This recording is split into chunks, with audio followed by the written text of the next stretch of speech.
I think family is God's plan. To have this security and stability that a family offers is just something that's really special, and it's from God. So to be able to enjoy that is a real blessing. I think what I most like about being a father is the responsibility of shaping young boys and girls into godly men and women. I guess it's that responsibility that motivates and drives and keeps you on course in your parenthood, that sense of there's a job to do here, and it's not to be taken lightly.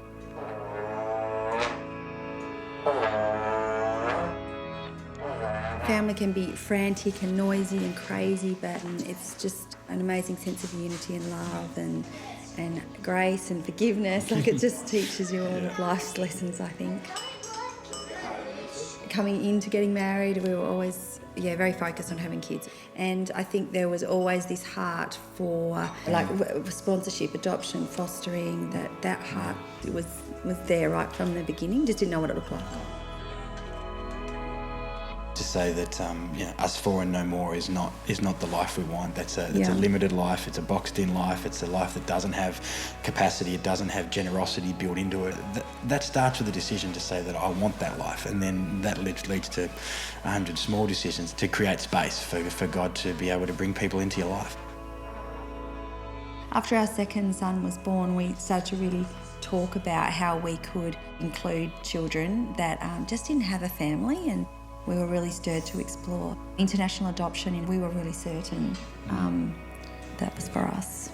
To be able to make a permanent difference in the life of one child in our family here in Australia was an opportunity we wanted to explore and put before God and see what He did, and He's blessed us with a beautiful little girl that's now part of our family.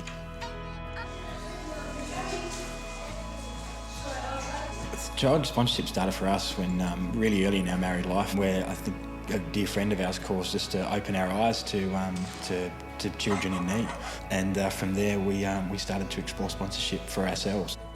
And our life has never been the same since we went on that compassion trip. Everything changed. I mean, you can see things on the television or on the internet, but to go and to smell and to feel and actually be there. How's our family going to respond to what we've touched and seen? That injustice and that inequality we found quite paralysing to start with, and we got angry and we got confused and we got sad, and so we had to fight our way out of that paralysis and say that and work out what our response would be. We can't fix this thing, but we can do something, and we had to work out what our something was and what our something looked like, and then do our something.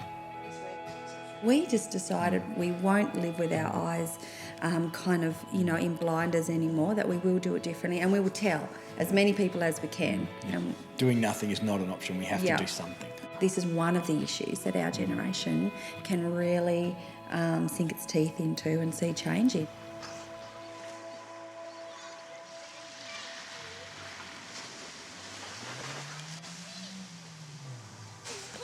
Our journey with sponsorship through Compassion was not from zero to numbers of sponsor kids. It was take one step at a time and to stretch ourselves one child at a time.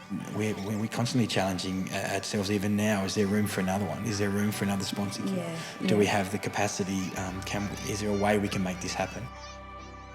Ask ourselves the question, is there room for one more? The engagement is more than just financial. There's got to be room in your heart. There's got to be room in your family to embrace this child. And I think the letter writing is really important. I think we were a little bit surprised about how they kept our letters and showed them to us. We talked to older students who had been through the program, and they talked about maybe they didn't get letters and how that made them feel a little bit sad that other kids on letter day got letters, and so that connection is a part of the giving, I think, for us.